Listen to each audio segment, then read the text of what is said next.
Inilatag na ng Metropolitan Manila Development Authority ang mga hakbang para maiwasan ang masikip na trapiko sa Christmas season. Yan ang sentro ng balita ni Bernard Ferrer.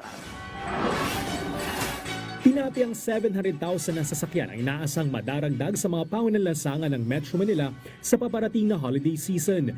Mula ito sa kasalukuyang 3.6 milyong sasakyan na araw-araw na dumadaan sa mga kalsada ng Kamaynilaan. Kaya naman si Dieter dumidiskarte na para hindi maipit sa trapiko, lalo't nang gagaling pa siya sa Montalban, Rizal, papuntang Las Piñas. Alis kami ng maaga para po makaiwas sa traffic po na kasi pagka sumabay po ako sa traffic na yun, talaga pong abutin po ako ng oras bago dumating sa pupuntahan ko. Ngayon pa lang pinaghahandaan na ng MMDA ang pagdagsa ng mga sasakyan sa holiday season. Tuloy-tuloy ang clearing operations sa mga mabuhay lane na alternatibong ruta ng mga motorista. Yung po naman sa pagbagal ng daloy ng traffic, expected po yan. Dahil between 10 to 20% ang nai-increase po ng volume ng vehicles. Pinulong na rin ng MMDA ang mga mall operators, lalo't 29 na mall ang matatagpuan sa kaba ng EDSA. Simula November 17, aayusin ang operating hours ng mga mall mula alas 11 ng umaga hanggang alas 11 ng gabi, Lunes hanggang Biyernes. Papayagan naman ang mga mall-wide sale tuwing weekend.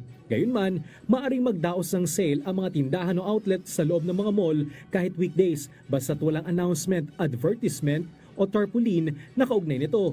Inatasan din ng MMDA ang mga pamunuan ng shopping mall na magsumite ng traffic management plan para sa mga sale o promotional events 2 linggo bagong itinakdang petsa ng mga aktibidad.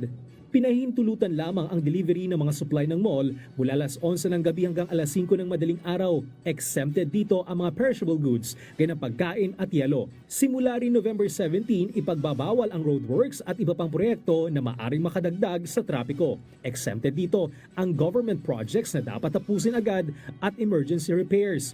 Papayagan din ang mga provincial buses na makadaan sa EDSA. Starting December 20, between 10 p.m. to 5 a.m.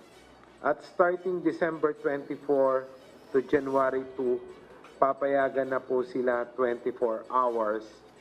Pero bawal pong tumawid, meaning yung galing pong south hanggang Pasay lamang at yung pong galing north hanggang Cubao lamang.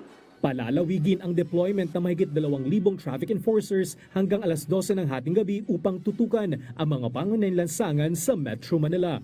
Bernard Ferrer para sa Pambansang TV sa Bagong Pilipinas.